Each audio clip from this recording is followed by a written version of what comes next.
chance to play. There we go. Wide open.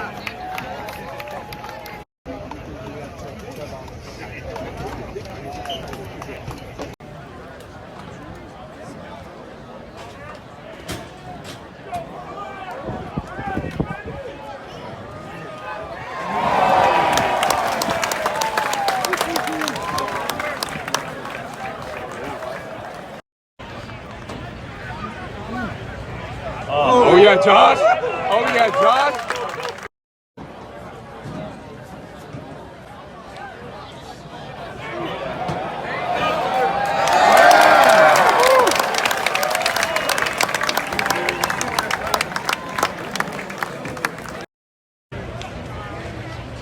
Oh, it's not.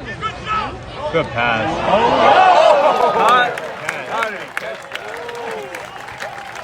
What's going on, everybody? Welcome back to the channel. Real Sports Updates here, back again with another video. So what you just seen is a little compilation of the joint practice with the Cowboys. That was from yesterday. Thought this was kind of a big deal as far as practices go and training camp. We're getting to the tail end of it. They're about to wrap it up here pretty soon, pretty much after the Cowboy game. There's only 5 practices left. Well, 4 now, 4 official practices left. They're going to be going at it again today.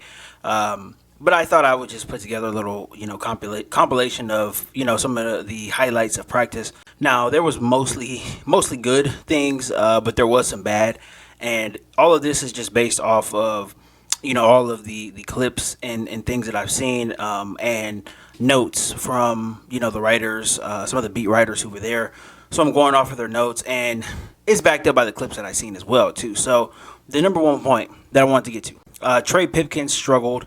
Now, I don't want to take too much away from this. I don't want to put too much on it, make a mountain out of a molehill, as they say. Trey Pipkins was working against DeMarcus Lawrence and Michael Parsons, pretty much the whole entire practice. Those guys are both dogs. So they are going to get the best of you, right? I don't know how many reps they had for each individual drill, but if you have 5 to 6 reps against these guys, they're going to get the best of you. Even if you're one of the best, tackles, offensive linemen in the league, they're going to get the best of you, at least a couple of times. So I don't want to put too much on that, but it is going to be something to watch with Trey Pipkins. He did not impress anybody in the preseason game against the Rams. So this is going to be something to watch, and it's going to be interesting to see if the coaches are really concerned about Trey Pipkins' performance.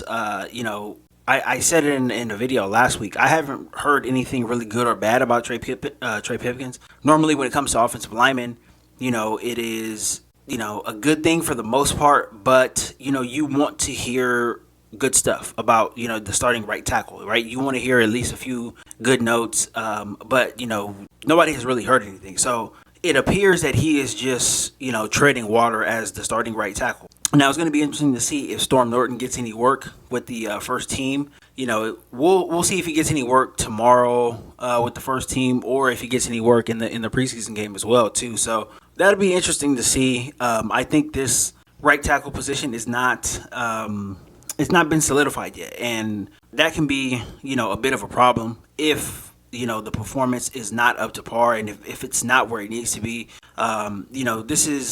It could be area of concern, and coming right into the season, week 1, you got Max Crosby, you got Chandler Jones, you have 2 really good pass rushers. So this is going to have to be addressed at some point. There's going to have to be somebody who comes out on top, right? Both guys can't just be mediocre, and you go with the one who's less mediocre, right? That's not really going to cut it for a team with Super Bowl aspirations. So it's going to be interesting to see how the Chargers try to rectify this. Push come to shove, right? You might have to open this thing up to another player. Possibly a Jamari Sawyer. I don't know. I really don't know. I don't know who's out there. I don't know if there's a guy out there right now. I don't even know if there's a guy on the roster right now who can take over the reins if Trey Pipkins and Storm Norton are both not up to par. So that's going to be interesting storyline going forward. So that's something to watch out for. Second thing I took away from this, Khalil Mack dominated. He did a lot of work on both tackles with the for the Cowboys. He dominated. He was getting past Tyron Smith. Tyron Smith is going to be a Hall of Famer, but he is kind of up there as far as age. I think his ability is starting to decline. I think it's actually been in decline for the past maybe year or two. I know he has had some injuries, some back injuries and things like that. So, I don't want to put too much on that as well, too. But Khalil Mack, he was making it look easy. You can see in the video, one of the videos that preceded me talking right now, Khalil Mack made it look easy against Tyron Smith. So, that's definitely a great sign. This is the Khalil Mack that we've seen, for most of his tenure in Chicago. And, for the tenure in Oakland, before he was moved to Chicago. So Khalil Mack seems to be running at all cylinders. So that is a great sign for the Chargers. We know Joey Bosa is going to bring it on the other side. So having those two bookends is really gonna make life easier for the entire team. So definitely a great sign. So number 3, and it's an obvious one, Josh Palmer is really coming along. He looks faster. He looks bigger. He looks very impressive. And you guys seen a couple of these clips as well too. He looks really good. He is a very young but very improving player who has his ceiling is continuing to grow as he matures in this offense, as he continues to develop chemistry with Justin Herbert. He looks really good. I am excited to see what he does this year. Again, he's going to be the third wide receiver, so you really can't put too much on stats and things like that. But when he is in the game, look for his impact to be very high. He looks like he has been spending a lot of time with Keenan Allen. As far as route running goes, man, he is crisp, very sharp, very impressive.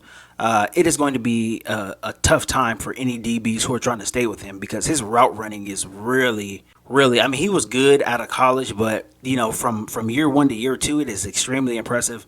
I'm very excited to see him. I think he's going to ball out this year, and, he's just going to continue to get better. So definitely a great sign there. Number 4, another obvious one, Justin Herbert is in full control of this offense.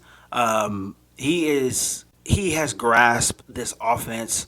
It's only been a year, but he's in full control. Every, rep that you see, he is in control. He is decisive. His information processing is extremely quick. He knows exactly where to go with the ball. He's obviously, physically talented, right? He can make every single throw out there. But his information processing is just second to none. It is very impressive for a third-year guy, man.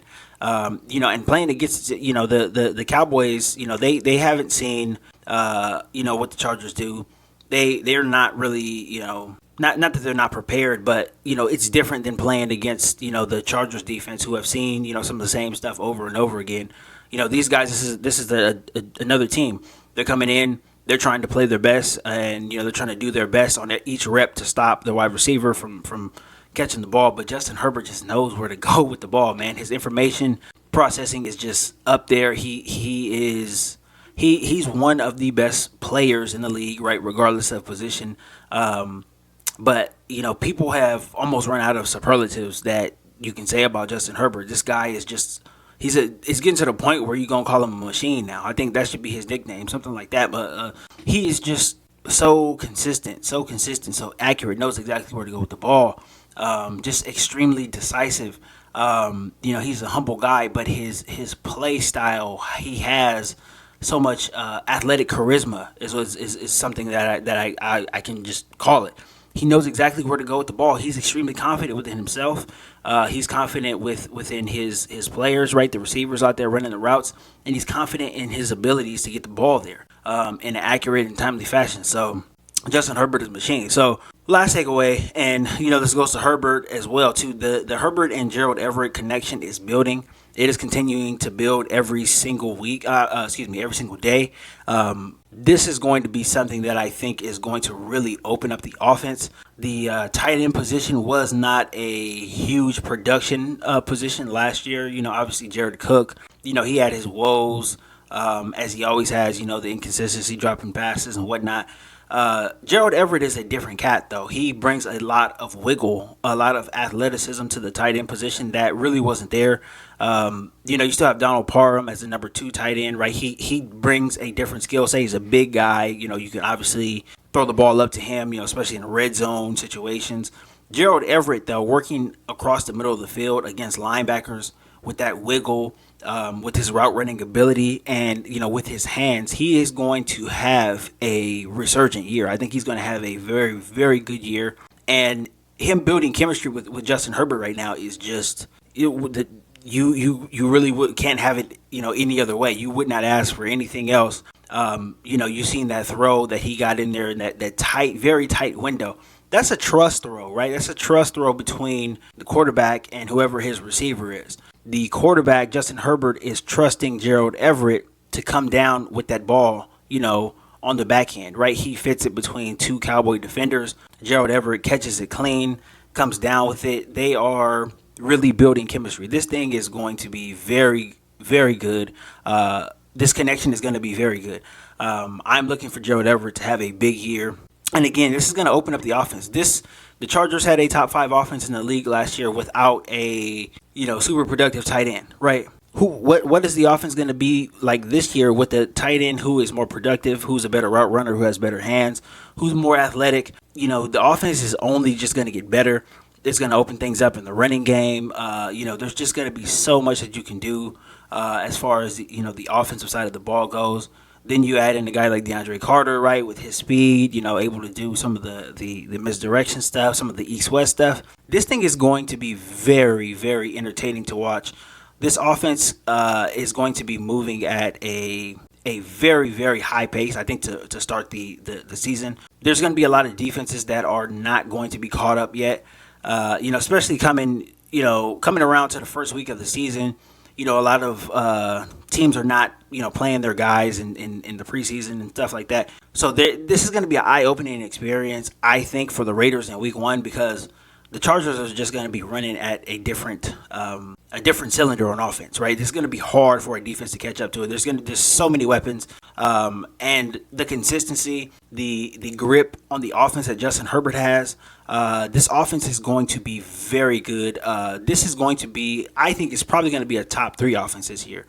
Maybe it might be the best, right? Overall, as far as running the ball, receiving yards, all that stuff, it might be the best offense. So I am extremely excited. Again, touch on the Trey Pipkins thing. Hopefully that gets itself situated out. Hopefully the Chargers are able to bail water at the right tackle position. They will be able to scheme some stuff up for Trey Pipkins as far as help, chipping, and sliding protection towards his way. They might be able to do that for the first 3 to 4 weeks of the season, but there's going to have to be a solid answer at some point. But we will cross that bridge when we get there. But I thought the joint practice yesterday was a good opportunity for guys to get some real work in since they're not going to play a whole lot in the preseason. And it was all in all, very good practice. Guys got some good work in. The Chargers are really looking good now. Things are starting to come along very, very well. So again, I'm just here to hype the Charger fans up. Let's get hyped, man. This is going to be very good. A very, very good team. This is, there's just little spots that are going to need, adjusting and whatnot. But this is going to be a very good team, and I am looking forward to watching these guys Week 1. So, hopefully you guys enjoyed the little compilation clip there. If you're not subscribed to the channel, please consider subscribing to the channel. Don't forget to hit the like button on the way out as well, too. I will be back again tomorrow with more content. And, thank you guys for all the support, all the likes, all the comments. Really, really appreciate it. All the engagement really helps me out in the algorithm. And, I'll see you guys again tomorrow. And until next time.